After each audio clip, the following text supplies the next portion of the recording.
Everyone. आज का हमारा विषय है सर्वनाम। आज हम सर्वनाम और उसके भेदों के बारे में पढ़ेंगे।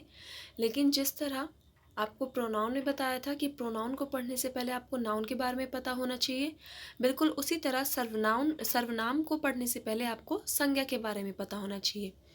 देखिए, सर्वनाम का जो अर्थ है वो आपको तभी समझ आएगा जब आपने संज्ञा के बारे में पढ़ा हुआ होगा। अगर आपने अब तक संज्ञा के बारे में नहीं पढ़ा हुआ तो ऑलरेडी एक वीडियो अपलोडेड है, आप पहले संज्ञा के बारे में उसको देखिए, फिर आप सर्वनाम की वीडियो देखिए। देखिए, संज्ञा क्या होती है? किसी व्यक्ति, वस्तु, स्थान के नाम को हम क्या कहते हैं? संज्ञा। अब वो जो नाम है, उन नामों के स्थान पर हम जिन शब्दों का प्रयोग करेंगे उनको क्या कहेंगे हम? सर्वनाम। देखिए, उदाहरण से आपको ज़्यादा अच्छे से समझ आएगा। सीता एक लड़की है। सीता बहुत अच्छा गाती है। अब यहाँ पे सीता जो ये नाम है, ये क्या है? संज्ञा। अब आपने पहले क्या कहा? सीता एक लड़की है। फिर दोबारा आपने नाम लिया, सीता बहुत अच्छा गाती है। तो बार बार जो संज्ञा का ये नाम है, ये बार बार जो आ रहा है, इसकी जगह हमने नीचे देख के क्या किया? सीता एक लड़की है, वह बहुत अच्छा गाती है। अब यहाँ पे हमने देखे, जो ये सीता था, इसकी जगह हमने किसका प्रयोग किया? वह का। तो यहाँ पर हमने सीता जो संज्ञा है उसके स्थान पर जो ये वह शब्द का प्रयोग किया है, ये हमारा क्या कहलाता है? सर्वनाम।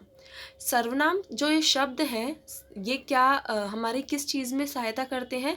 बार बार जो ये हमारे नाम वाले शब्द हैं, इनकी दोहराई से हमें बचाते हैं, इनको दोहराने से हमें बचाते हैं। तो अब आपको समझ आया कि सर्वनाम क्या होता है? संज्ञा की स्थान पर हम जिन शब्दों का प्रयोग करते हैं वो हमारे सर्वनाम कहलाते हैं। जैसे मैं, वह, तुम, तू, इस तरीके से। अब देखिए, सर्वनाम के भेद कितने होते हैं? 6 भेद होते हैं सर्वनाम के।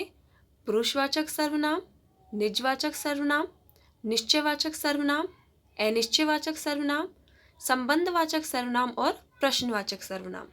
अब आगे देखिए, हम इनको और ज़्यादा अच्छे से समझने की कोशिश करते हैं क्या होते हैं।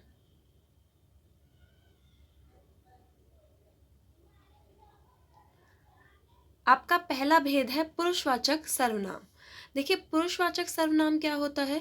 इसमें ऐसे शब्दों को शामिल करते हैं जो वक्ता, श्रोता तथा किसी अन्य व्यक्ति के लिए प्रयुक्त किए जाते हैं। अब देखिए, वक्ता कौन होता है? जो व्यक्ति बोलने वाला होता है। मान लीजिए हम 3 पर्सन हैं, 3 व्यक्ति हैं जो खड़े हुए हैं। उनमें से अगर मान लीजिए मैं आपको कोई बात बता रही हूँ, तो यहाँ पर मैं कौन हुई? वक्ता। मेरी बात जो सुन रहा है, जिससे मैं अपनी बात कह रही हूँ, वो कौन हुआ? श्रोता। अब मान लीजिए हम दोनों मिलकर किसी तीसरे व्यक्ति के बारे में, राम या श्याम, उसके बारे में अगर बात कर रहे हैं तो वो क्या हुआ? अन्य व्यक्ति। तो इस तरीके से वक्ता, श्रोता तथा वो जो तीसरा इंसान है, तीसरा व्यक्ति है, उसके लिए हम जिन शब्दों का प्रयोग करते हैं वो क्या कहलाते हैं? पुरुषवाचक सर्वनाम। जैसे उदाहरण देखिए, मैं, मेरा। यहाँ पे जो ये मैं और मेरा है, ये किसके लिए शब्द प्रयुक्त हुए? वक्ता के लिए। जैसे मैं कुछ कहती हूँ, यह मेरा पेन है, मैं ये काम कर रही हूँ, तो ये क्या हुआ? पुरुषवाचक सर्वनाम। तुम, तुम्हारा, ये शब्द किसके लिए प्रयोग होंगे? श्रोता के लिए। तुम यह काम कर रहे हो, तुम्हारी ये पेंसिल है, तुम्हारा ये पेन है, इस तरीके से। किसी अन्य व्यक्ति, अब हम दोनों आपस में किसी तीसरे व्यक्ति के बारे में अगर बात कर रहे हैं, इसका यह बैग है, उसका वह पेन है, तो इस तरीके से हम दोनों के बीच में किसी अन्य व्यक्ति के बारे में बात हो रही है, तो उनके लिए जिन शब्दों का प्रयोग करते हैं वो भी क्या कहलाते हैं? पुरुषवाचक सर्वनाम। तो इसी प्रकार से वक्ता, श्रोता तथा किसी अन्य व्यक्ति के लिए शब्दों के आधार पर ही हम पुरुषवाचक सर्वनाम को कितने प्रकार में बांटते हैं? आगे कितने प्रकार हैं इसके? 3 प्रकार हैं इसके। उत्तम पुरुष, मध्यम पुरुष, अन्य पुरुष। उत्तम पुरुष फर्स्ट पर्सन कौन होगा? जिसको इंग्लिश में फर्स्ट पर्सन भी कहते हैं। उत्तम पुरुष वो होता है जो बोलने वाला होता है, जो वक्ता होता है। जैसे अगर कोई अकेला व्यक्ति कुछ बोल रहा है तो उसके लिए हम कौन से शब्दों का प्रयोग करेंगे? मैं, मेरा, मुझे, मुझसे। लेकिन अगर हम 2 व्यक्ति या 2 से ज़्यादा व्यक्ति मिलकर कोई बात कह रहे हैं तो उसके लिए हम कौन से शब्दों का प्रयोग करेंगे? हम, हमारा। जैसे यह हमारा कमरा है, यह हमारा गीत है, ये चीज़ें हमें पसंद है, इस तरीके से यहाँ एक व्यक्ति की बात ना होकर एक से ज़्यादा व्यक्ति की बात हो रही है, लेकिन वो वक्ता हैं, बोलने वाले हैं, तो उनके लिए जो शब्द प्रयोग होते हैं वो कहलाते हैं उत्तम पुरुष। मध्यम पुरुष कौन से होंगे? जो श्रोता है हमारा, जो हमारी बातों को सुनने वाला है, उसके लिए हम जिन शब्दों का प्रयोग करते हैं वो क्या कहलाता है? हमारा मध्यम पुरुष। जैसे तू, तेरा, तुझको। अगर एक ही व्यक्ति की बात हो रही है तो इन शब्दों का प्रयोग करेंगे, लेकिन अगर हमारे सामने एक से ज़्यादा व्यक्ति खड़े हुए हैं और उनसे हम कोई बात कह रहे हैं, वो हमारी बात को सुन रहे हैं, तो उनके लिए हम किन शब्दों का प्रयोग करेंगे? तुम, तुम्हारा, आप, आपका। जैसे यह आपका कमरा है, यह तेरा कमरा है, यह तेरा बैग है, यह तेरा पेन है, इस तरीके से। अन्य पुरुष कौन से होंगे? हम दोनों के बीच में, मैं वक्ता हूँ, आप श्रोता हैं, हमारे बीच में अगर हम किसी तीसरे व्यक्ति की बात कर रहे हैं, किसी अन्य व्यक्ति की बात कर रहे हैं, और उनके लिए हम जिन शब्दों का प्रयोग करते हैं वो क्या कहलाते हैं? हमारे अन्य पुरुष। जैसे यह, इसका, इसे, उसका, उसे। तो ये तो हो गए आपके, अगर सामने जिस तीसरे व्यक्ति की, जिस अन्य व्यक्ति की हम बात करें वो अकेला है। लेकिन अगर जिन तीसरे व्यक्ति की बात करें वो एक से ज़्यादा है, तो उनके लिए हम किन शब्दों का प्रयोग करेंगे? इनका, इन्हें, इनसे, उनका, इस तरीके से। देखिए उदाहरण से, देखिए इनको उदाहरण से समझने का प्रयत्न कीजिए। यह इसका बैग है, ये उनका बैग है, इस तरीके से। तो ये आपके क्या कहलाएंगे? अन्य पुरुष। अब चलिए आगे बढ़ते हैं।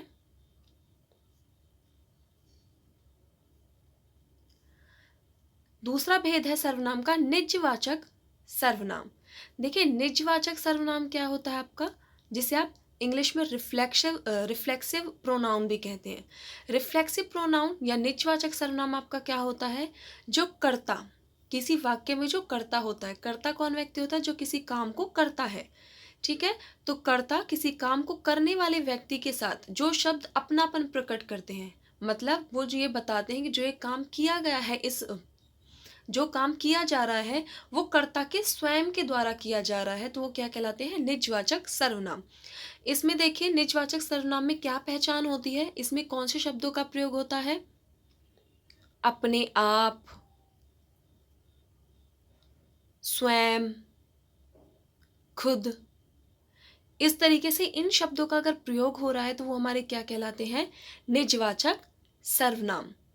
देखिए यहाँ पर ये आपके रेखांकित हो रखे हैं शब्द, उदाहरण से समझिए। तुम्हें अपना काम अपने आप करना चाहिए। यहाँ पे हम सर्वनाम तुम्हें की बात हो रहे हैं, श्रोता से हम कोई बात कह रहे हैं। यहाँ पे कर्ता कौन हुआ? तुम्हें, तुम हुआ, क्योंकि वो उस काम को करेगा। तो इसमें अपनापन प्रकट कौन से शब्द ने किया? अपने आप ने। अपने आप ने क्या कहा? कि तुम्हें अपना काम अपने आप करना चाहिए। तो यहाँ पे जो कर्ता है उसके साथ उसका अपनापन प्रकट किया गया है। जो काम किया जा रहा है उसको कर्ता के ऊपर निर्दिष्ट किया जा रहा है, तो ये आपका क्या कहलाएगा? निजवाचक सर्वनाम। देखिए दूसरा उदाहरण देखिए। राम कल खुद दिल्ली जाएगा। तो यहाँ काम कौन कर रहा है? राम। अब उसमें जो अपनापन प्रकट किया गया है, जो कार्य किया गया है, उसको कर्ता के ऊपर निर्दिष्ट कौन सा वाक्य, कौन सा शब्द कर रहा है? खुद। तो ये जो खुद शब्द है ये क्या कहलाएगा? हमारा निजवाचक सर्वनाम। तो इस तरीके से निजवाचक सर्वनाम में क्या पहचान होती है इसकी? अपने आप, खुद, स्वयं, इस तरीके से के जो शब्द आते हैं वो क्या कहलाते हैं?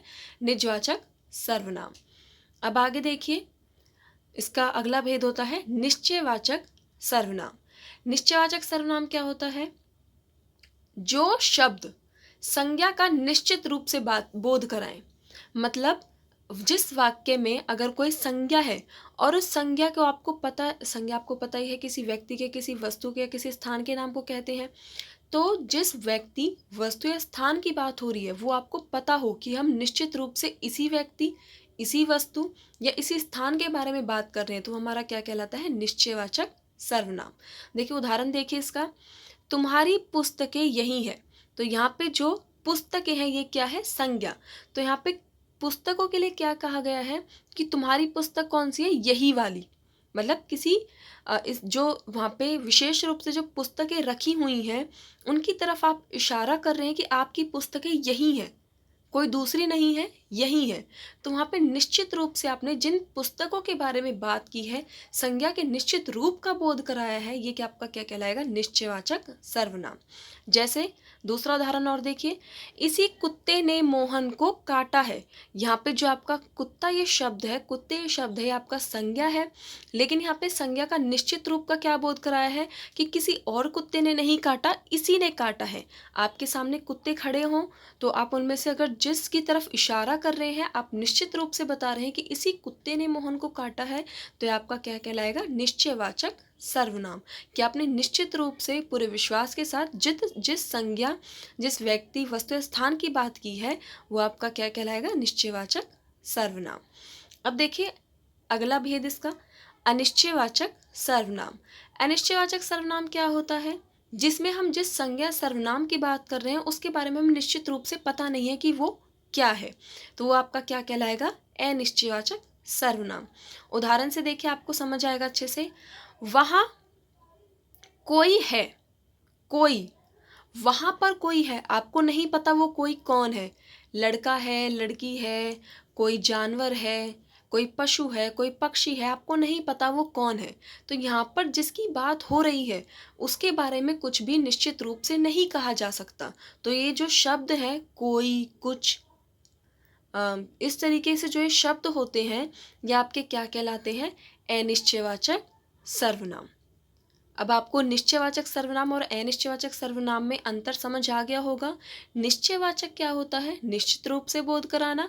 अनिश्चयवाचक जिसमें आपको निश्चित रूप से संज्ञा के बारे में पता ना हो।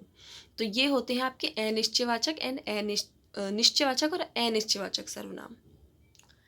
अब आगे देखिए, संबंधवाचक सर्वनाम। संबंधवाचक सर्वनाम क्या होती है? ऐसे शब्द जो किसी वाक्य में पहले से प्रयोग हुई संज्ञा या सर्वनाम से संबंध बताने के लिए प्रयोग होते हैं। आपके पास कोई वाक्य है, आप अपनी कोई बात कह रहे हैं, उसमें पहले से ही अगर कोई संज्ञा या सर्वनाम आई हुई है और उससे संबंध बताने के लिए कि जो आगे जो काम हो रहा है वो उसी व्यक्ति ने, उसी वस्तु ने या उसी जगह से संबंधित है, उसमें संबंध बताने के लिए जिन शब्दों का आप प्रयोग करते हैं वो आपके क्या कहलाते हैं? संबंधवाचक सर्वनाम। जैसे उदाहरण देखिए, यही लड़का है जिसने फूल तोड़ा है। तो यहाँ पर जो ये शब्द है जिसने, ये हमारा क्या है? संबंधवाचक सर्वनाम। क्यों है संबंधवाचक सर्वनाम? क्योंकि इसने क्या संबंध बताया है कि जो हमारी ये संज्ञा है लड़का, इसके साथ संबंध बताया है कि ये लड़का वही है जिसने फूल तोड़ा है। तो आगे जो हमारा कार्य हो रहा है उसका संबंध किस वाक्य ने बताया? जिसने। और किसके साथ संबंध बताया? लड़के के साथ। तो लड़का हमारा क्या है? संज्ञा। तो क्या मतलब हुआ इसका? कि जिन शब्दों ने जो कार्य किया जा रहा है उसके साथ संज्ञा या सर्वनाम के संबंध को बताया है, वो आपके संबंधवाचक सर्वनाम कहलाते हैं। अब आगे देखिए दूसरा उदाहरण इसका, ये वो मकान है जिसमें अभय रहता है। यहाँ पे किसकी बात हो रही है? मकान की। तो मकान का संबंध किस सब शब्द ने बताया? जिसमें। यहाँ पे मकान संज्ञा है, किसी उसका नाम है, वस्तु का नाम है मकान, जगह का नाम है। तो मकान क्या है? एक जगह का नाम है और उस जगह के साथ संबंध बताया है जिसमें शब्द ने। तो ये जिसमें जो आपका शब्द है क्या कहलाएगा? आपका संबंधवाचक सर्वनाम। आगे देखिए, अंतिम भेद है इसका, प्रश्नवाचक सर्वनाम। देखिए, प्रश्नवाचक नाम से ही समझ में आ रहा है जिन शब्दों से हम प्रश्न पूछते हैं।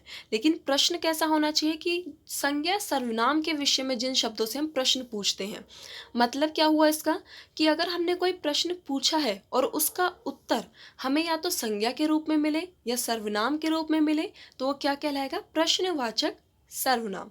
जैसे उदाहरण देखिए, फूल किसने तोड़ा? फूल राम ने तोड़ा। तो इसका उत्तर जो मिला हमें, राम। राम क्या है? एक व्यक्ति का नाम है। तो इसका उत्तर ये हमें किस में मिला? संज्ञा में। या फिर अगर मैं इसका उत्तर ये कहूँ, फूल किसने तोड़ा? फूल मैंने तोड़ा।